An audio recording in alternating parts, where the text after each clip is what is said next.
Hello, my name is Eugen, and today we are going to create a custom user control for a Tic Tac game.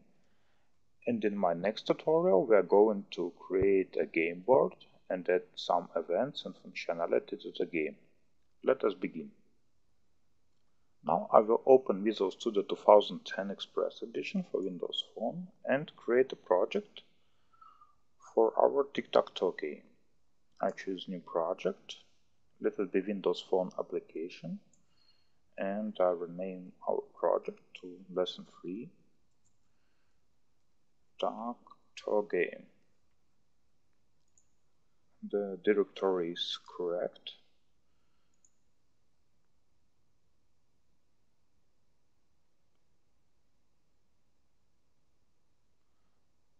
The project is now created and we are ready to create our first custom user control. There are several ways to create a user control. One of those ways is to right-click the project and choose Add New Item. And here we see a Windows Phone user control. When you click Add, then a new user control is added to our project. For this tutorial, I will choose another way to create a user control. This time I will create a control using Expression Blend. I will now open Expression Blend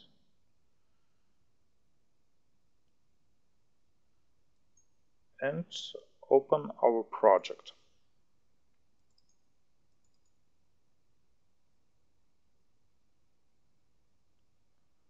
The project is now open in Expression Blend, and now we can create our new user control. Expression Blend is the best environment to manipulate with XAML graphically. Here we see the same emulator window, and here is a tree of elements added to our main page XAML. Expression Blend also provides us with several ways to create a custom user control. For example, we can right-click the project again and add a new item and choose a user control here. But I will choose another option. I will create a canvas.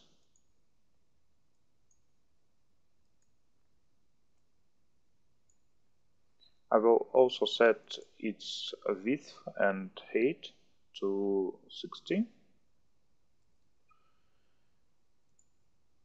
And now I can right-click the canvas and choose Make into User Control. That option will create a new user control out of our canvas. I will rename it to Tic Tac button.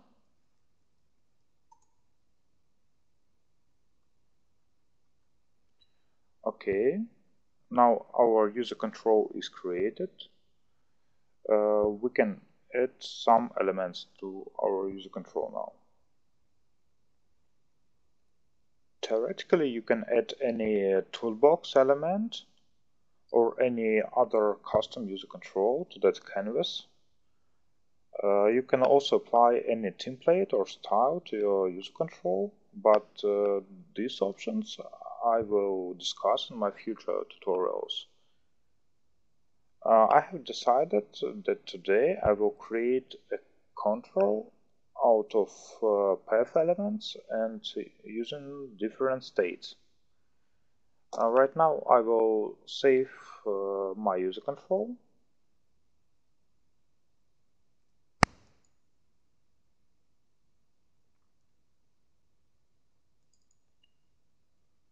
And I have saved also the main page XAML.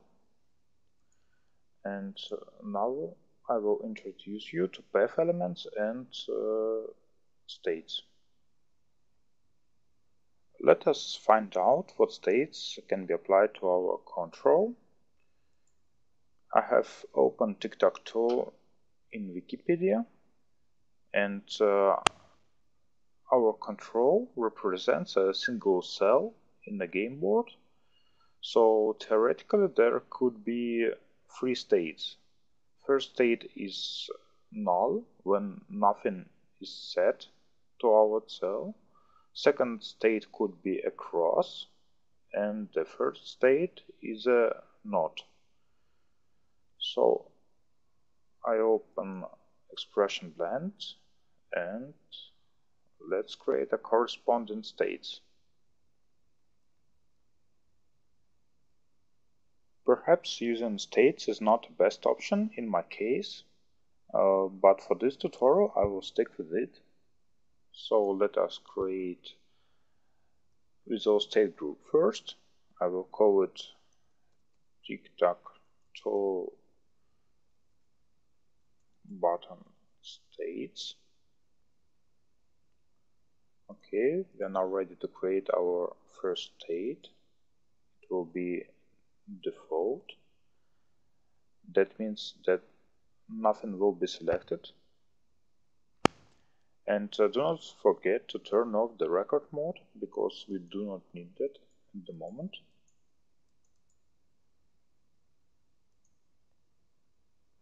Let us create a second state. It will be cross.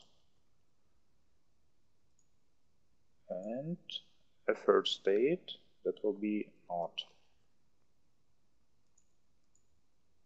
All three of our states are created. Now we can add some graphical elements for each of the states. There are several ways for adding a cross to our user control. One of those ways could be adding a text block with the large letter X inside, but that is not an option in our case. So I have decided to add a path element using pencil. It will be something like that. Now we need to set up those path elements. Pay attention that it should not be filled. For example, in that case it is filled, and for our cross it should not be filled. That means no brush here. Now we need to set a color of the stroke to white and stroke thickness to 2.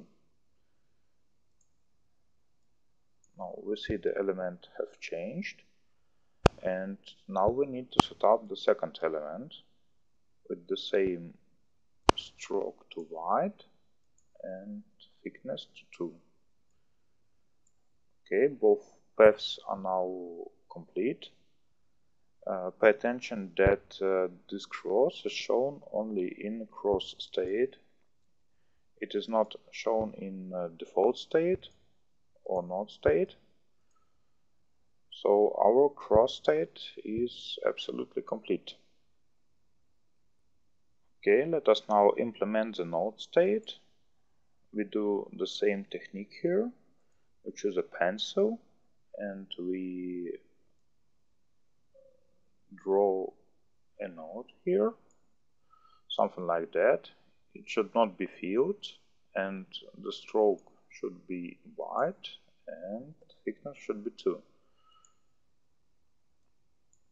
Okay, our node state is complete, and now we are ready to test our user control. Now I will save our user control and open our solution in Visual Studio 2010. Here we see a notification that one of our controls has been modified outside of the source editor. Do you want to reload it? Yes.